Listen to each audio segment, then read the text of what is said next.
Salut, j'espère que vous allez bien.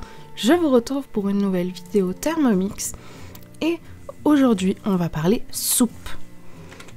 On est en plein dedans, c'est la bonne saison pour faire des bonnes soupes maison. Mais dans cette vidéo je ne vais pas vous parler de n'importe quelle soupe, bien sûr. Je vais vous parler de ces 3 soupes qui sont mes soupes préférées avec Thermomix. Mes recettes préférées de soupe, dont je ne pourrai pas me lasser d'en faire encore et encore, toujours ces 3 mêmes recettes. Alors, quelle recette est-ce que j'ai choisi? Eh bien, c'est ce qu'on va découvrir tout de suite dans cette vidéo. C'est parti! Ma première recette préférée, c'est le velouté butternut patate douce. Bien sûr, comme d'habitude, si l'une des 3 recettes que je vais vous présenter dans cette vidéo vous intéresse, vous avez dans la description sous la vidéo le lien de cookiedoo.fr pour pouvoir la programmer, l'enregistrer. Si vous n'êtes pas abonné à cookiedoo.fr, comme d'habitude, vous aurez accès uniquement aux ingrédients de la recette et rien d'autre. Donc cette recette, c'est une recette que je fais chaque année et même plusieurs fois par an. Donc toujours avec de la butternut surgelée et de la patate douce la plupart du temps. Là, bon, ça n'a pas bien décongelé. Mais c'est pas grave. Vu que je ne fais toujours que la moitié de la recette, ça aura largement le temps de décongeler pendant la cuisson. Donc un petit mixage avant, ça permet de pouvoir cuire plus rapidement les légumes. Et attention, pas que les légumes, parce que là, il y a de la patate douce. Et la patate douce, c'est comme la pomme de terre, c'est un féculent.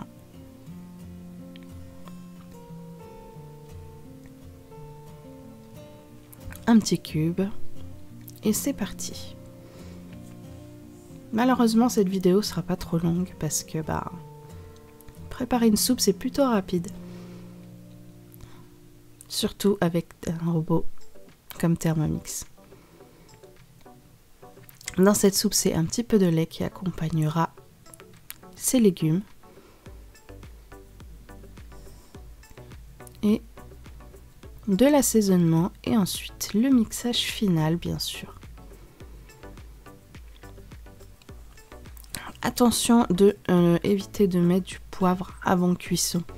Ça a tendance à rendre un peu amer les plats. Voilà, une petite astuce que j'ai vue, et moi je mets toujours un petit peu de poivre après, mais pas systématiquement dans tous les plats parce que je suis pas hyper fan de poivre non plus. Moi j'aime bien dans les soupes, c'est qu'elles soient liquides. J'aime pas qu'elles soient pâteuses et qu'elles ressemblent à de la purée. Dans ce cas-là, j'aurais fait de la purée si je voulais manger de la purée. Mais une soupe, pour moi, ça doit être une soupe, ça doit être liquide. Quelque chose que j'ai beaucoup de mal à obtenir, par exemple, avec les veloutés de lentilles corail, qui du coup ressemblent beaucoup plus à de la purée qu'à de la soupe.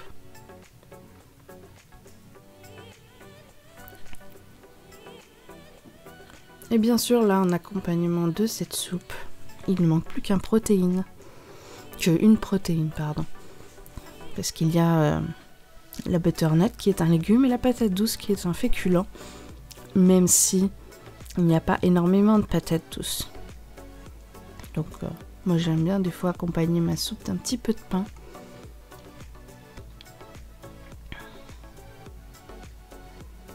Voilà pour cette première recette. Ma deuxième recette préférée est le velouté pomme carotte curry. Alors le velouté de carotte, c'est quelque chose que j'aime beaucoup. Parfois, quand j'ai envie de varier, je me fais la veloutée de lentilles corail avec un peu de carotte dedans. Mais comme je viens de vous le dire, c'est pas une recette que j'apprécie si tant que ça. Parce que les lentilles, ça rend un petit peu purée. Et du coup, je suis moins fan. Alors qu'une recette comme ça, avec de la pomme, oui, ça peut surprendre. Une soupe avec un fruit, mais croyez-moi, c'est hyper bon. Et avec la carotte et le curry, on sent pas tellement la pomme. Surtout qu'il n'y en a pas énormément par rapport au reste. Donc là encore, un petit mixage. Voilà, de façon à ce que ça cuise plus vite. Les carottes surtout, quand elles sont fraîches, elles sont très longues à cuire.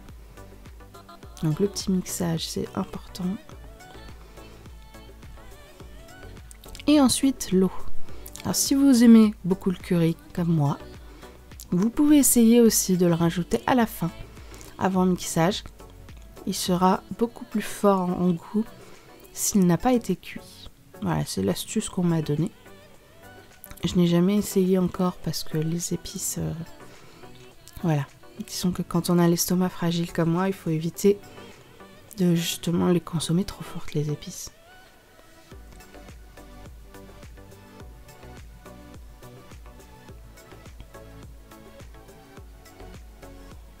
Allez, le mixage tout de suite.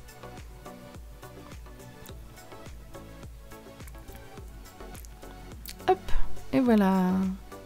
Donc là, ça fait un petit peu purée aussi avec la carotte, mais croyez-moi, c'est pas fini. Dans celle-là de soupe, j'ai choisi de mettre du lait d'amande.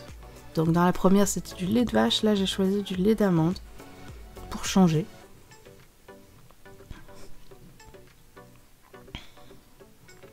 C'est comme ça que je la préfère, cette soupe.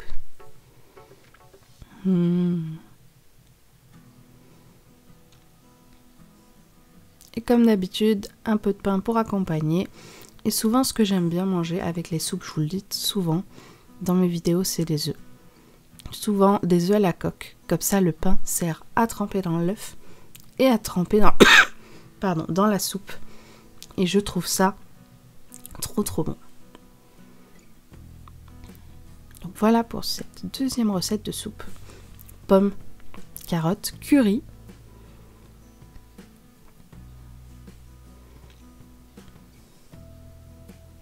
Qui en couleur ressemble énormément à l'autre. Mais on voit que c'est quand même un peu plus sombre. Cette troisième recette, c'est, bien sûr, vous l'aurez reconnu, le velouté de courgettes, bien sûr. Alors le velouté de courgettes, c'est quelque chose que j'adore. D'ailleurs, je congèle de la courgette tout l'été. Voilà, de la courgette que j'ai en trop qui vient du jardin de mes beaux-parents.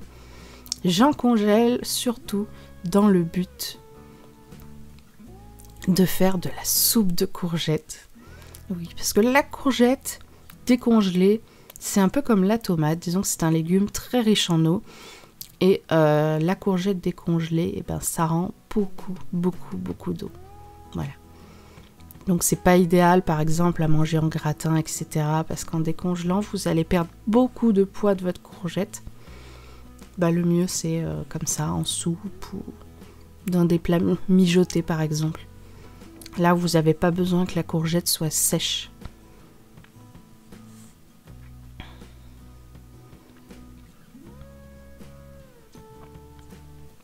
Là, la courgette était déjà toute en cubes. Donc, je n'ai pas eu besoin de la mixer. Et là, cette fois, c'est du fromage frais qu'il faut ajouter. Et moi, je n'ai que du tartare dans mon frigo. Donc, ce sera du tartare. Voilà. 3 recettes de soupe, 3 accompagnements différents. Et 3 recettes différentes, mais un point commun. Mes recettes préférées, bien sûr. Comme d'habitude, si cette vidéo vous a plu, n'hésitez pas à laisser un petit j'aime, un petit commentaire pour soutenir la chaîne. En tout cas, j'aime beaucoup vous lire dans les commentaires, discuter avec vous. Ça me fait énormément plaisir. N'hésitez pas à vous régaler vous aussi avec de bonnes soupes maison. Dites-moi dans les commentaires quelles sont vos recettes de soupe préférées, que ce soit avec ou sans Thermomix, ça m'intéresse de savoir qu'est-ce que vous aimez cuisiner comme bonne soupe en cette saison. Moi, en tout cas, je ne me lasserai pas de cette soupe de courgettes, de ces 3 recettes de soupe que j'espère j'aurai le temps de refaire au moins une fois avant le printemps. Je vous fais de très très gros bisous. Si vous n'êtes pas encore abonné, abonnez-vous. Il va y avoir beaucoup de choses très intéressantes sur cette chaîne. Retrouvez-moi également sur les réseaux sociaux. Je vous dis à dimanche prochain pour une autre vidéo. Bisous tout le monde, cuisinez bien et surtout prenez soin de vous.